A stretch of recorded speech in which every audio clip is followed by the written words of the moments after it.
Hello and welcome. I'm Tafarag Adamu. The Hawassa Industrial Park has for the last few months opened doors to potential investors. And using that opportunity is TAL Apparel, one of the leading garment production houses in Asia. Well, there's Roger Lee joins me to talk about what them to open their factory here in Ethiopia. Roger Lee, a very warm welcome to the program. Thank you. So you're running basically a 70 years old garment production facility. So the company is 70 years old, started in 1947 in Hong Kong. So before that, there was no textile apparel industry in Hong Kong. So we were the first to start that. And then Hong Kong became really the international hub for the textile apparel industry. But certainly there were industries elsewhere outside of course, the Far East, the East is known for this. But not Hong Kong at that time. Why did your My great-grand-uncle uncle start this business? It was by coincidence, because actually he had a business in China. He imported machines from US, got stuck in Hong Kong, couldn't get it into China. So he thought, why not try starting something in Hong Kong? So it's just by coincidence that the machinery got stuck in Hong Kong. He started to try it, and then it worked, and it became a big business for them and big industry. Big industry in what sense? $1 billion in annual retail sales in the US? At that time, Hong Kong was the largest textile apparel industry. So that's the pillar industry for Hong Kong in when we started 50s, 60s, 70s. Right. So and we actually owned textile mills, garment factories. We made buttons, thread. So we really did everything until the financial crisis in the 70s when oil prices dropped. We overextended ourselves, and then we shrunk back into just making garments. So from 1982 onwards, we purely just focused on garments and regrew the business to where it is today. And how big is it as we speak today? Today, roughly the revenue is about $800 million a year. It covers garment manufacturing. We have a U.S. wholesale division and some services. You've pretty much expanded, right? Yes, we expanded significantly since 1982. So from Hong Kong, you moved to several countries in the Far East, right? In Thailand, Vietnam, Malaysia, Indonesia, China, and then now in Ethiopia. Okay, so why did you start in Ethiopia? We've been in China for quite a long time, in Thailand for 50 years, Malaysia over 30 coming years, Vietnam a little bit newer, about 14 years. And we know to build a good quality, high efficiency factory takes a few years before we can get to the level that we wanted to. And so with such a long lead time, we start looking, where else can we go that will give us a longer term future where the cost will remain competitive. And we thought that the Africa continent had that. In addition, currently all our factories need to pay duty when you import to U.S.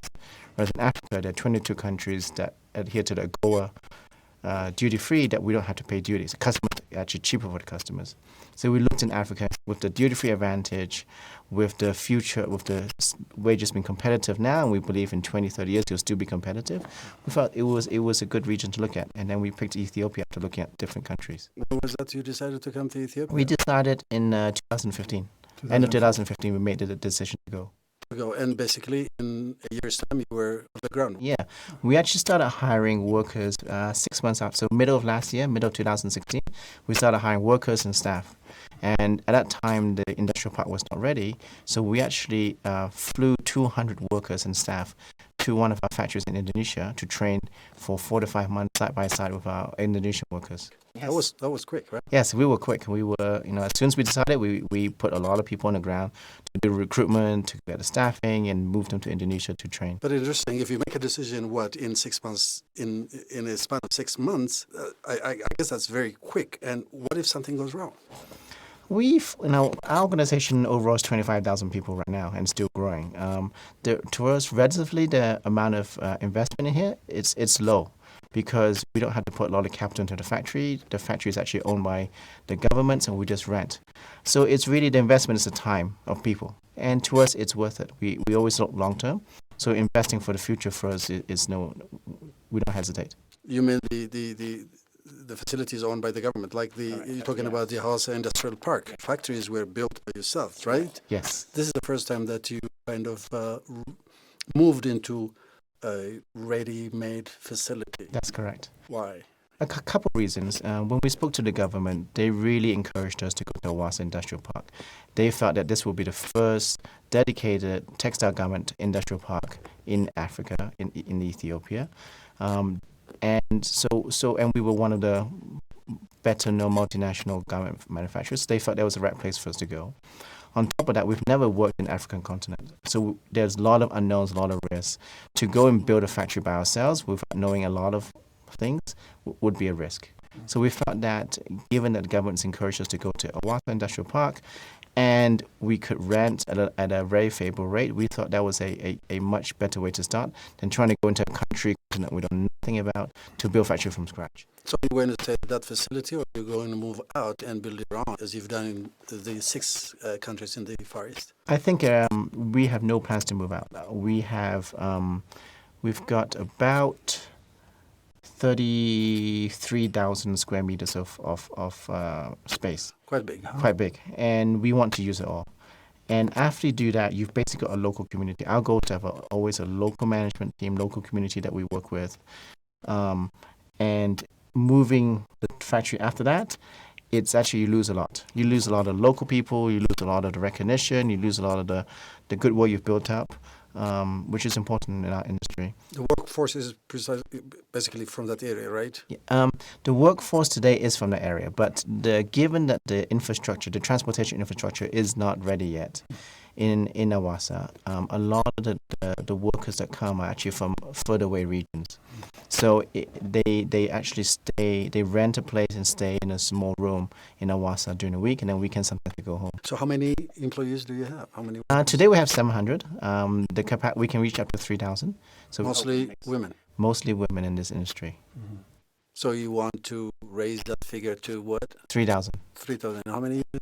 Hopefully 2 to 3 years. What do you exactly produce at your facility here in Awasa? Shirts. Shirts. You were primarily a shirt manufacturing company, right? 2/3 of what we produce are shirts, but we also make pants, jackets, outerwear, polo knits. So we do quite a lot, but mainly shirts, dress shirts.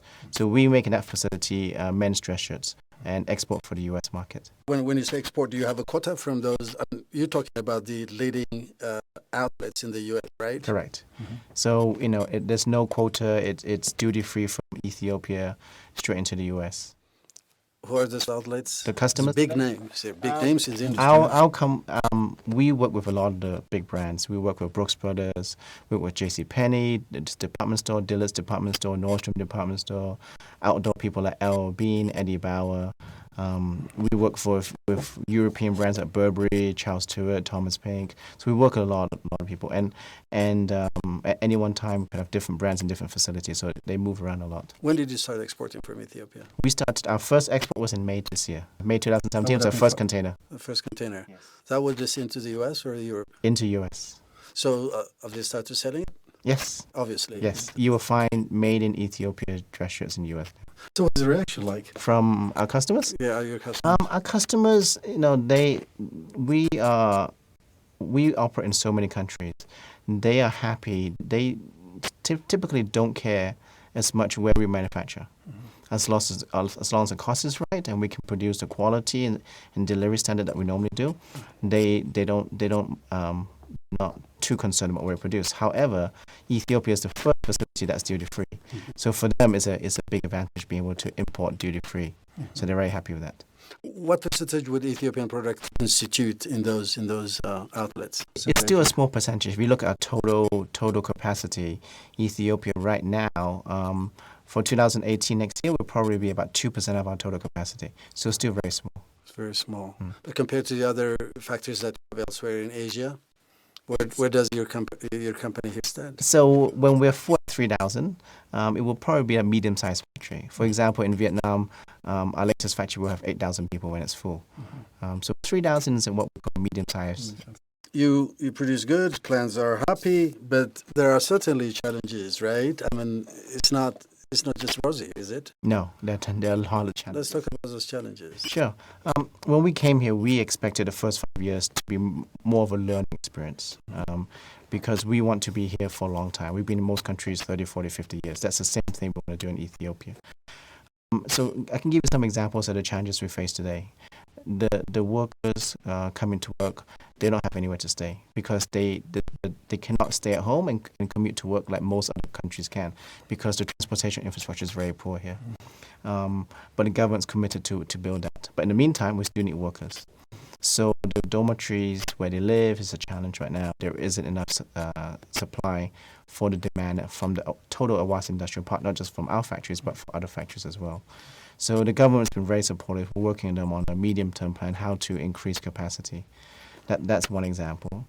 The other example is the wages. They still struggle to save a lot because the rent is high. That's really one of the major. How will you compensate for that? We are looking at it right now because we've only been in operation for less than just about 12 months actually in Awasa. So we're still learning and understanding. So we now provide healthcare. Not everyone provides healthcare to the workers. We provide transportation. Not all factories provide transportation, so a lot of workers have to walk home, which is a long way to home. We actually provide buses to take them. So we try and alleviate some of the costs by providing facilities. We provide food for them. So the things that we're doing, and we have a lot more learnings to do and what other things we can do to help. For example, some of the places the girls live in have no water supply. So they actually have to walk a kilometer to buy water and carry it back.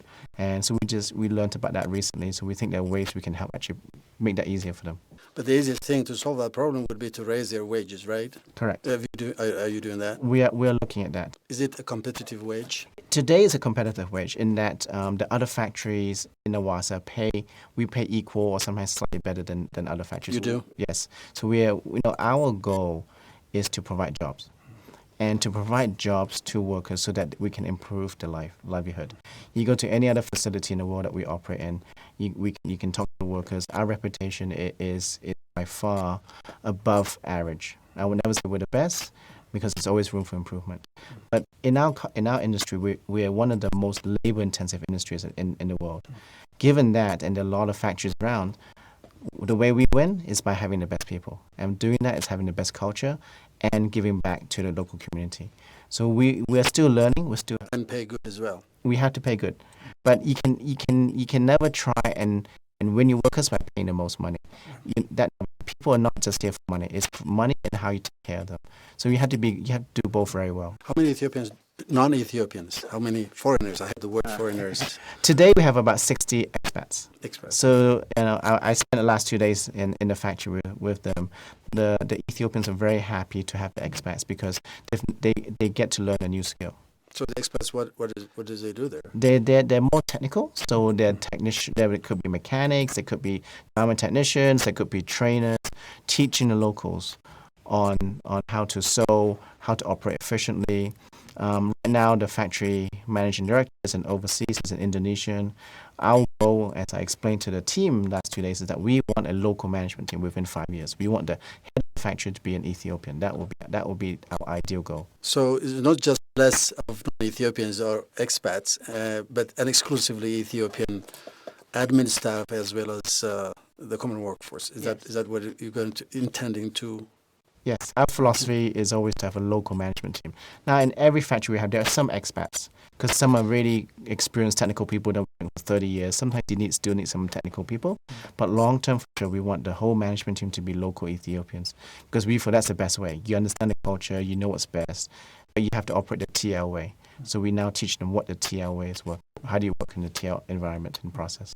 You basically surface transport, and Hawassa is far removed from the ports. Yes. Basically from Djibouti. Yes, it is expensive today, and when we looked at it, that was one of the major concerns. We know the government has built, at that time was building the railway from Djibouti down to Addis, and it was not going to go all the way to Awassa, but that 1,000 kilometers is actually by electric railway. So we're still waiting for that. We know they're right now in testing. They're supposed to get in commission beginning next year, so we believe that when that's in commission, we can truck it to the station, and then that can go by train all the way up to Djibouti, and then that will bring down the cost significantly. Yeah, because it would be a bit expensive with the return. It is expensive. So you're here for the long haul, right? Oh, absolutely. We only do things for long haul. We don't do short-term things. And that means working with the community and so on. You've said stuff about what you do with the community here, but as far as your corporate social responsibility is concerned, where do you stand today? I think we're quite strong in corporate social response, CSR, I would say. We look at both social and environmental. So to give you some examples, back in 2009, as a company, we set ourselves targets on how to reduce our greenhouse gas emissions and how to reduce our water consumption. So we have reduced that over 30-40% over the years. And that's a significant amount of savings. That's how we operate as a company. We publish our own CSR report on our website that's open to anyone. We're very transparent about the issues we face, the things that we do. So that's on the environmental side. Just to give you a quick example. But on the worker side, on the social side, there's a lot of things we do. So our industry is so labor intensive. There's so many different types of factories. But I'm going to say things that sound simple, but not everyone does. We pay on time. We pay transparently. The formulas that we use to pay, people clearly understand. We don't take shortcuts. We adhere to laws for overtime. We don't work 7 days a week. We definitely give you one rest day, so Sunday is a day off. Some factories work more than 7 days a week, sometimes 14, 28 days. So we adhere to all that. On top of that, we give back. Now, in Ethiopia, we just started. But I can give you some examples of what we do in other places. In one city, we actually have the fire department has actually trained our people and given us a fire engine to help the local community when they're fire. So about once a month, they need help. Our factory staff and workers who are trained go and help local community. We go to visit OH homes, to kids, to orphanages, and we also provide scholarships. Now, I think we're one of the few companies in an industry that provides scholarships to workers so that the kids can go to universities overseas, US, Canada, UK, Australia. And because we want to give them opportunities to make their lives better in the future for the next generation. Were you affected by the recent riots in some parts of the country? No. In Wasa, it was very peaceful. We have not been affected. And there are different types of riots. There are riots in countries for different reasons, and sometimes there are strikes in factories. I can't say we've never had a strike, but I believe that if you treat your workers the right way, you respect them, you're transparent about what we do, the chance of any strike or riot is significantly reduced. It's easy to say, but it's hard to implement. Well, Roger Lee, thank you very much for your time. It was a pleasure, and good luck with Thank you so much. Thank you.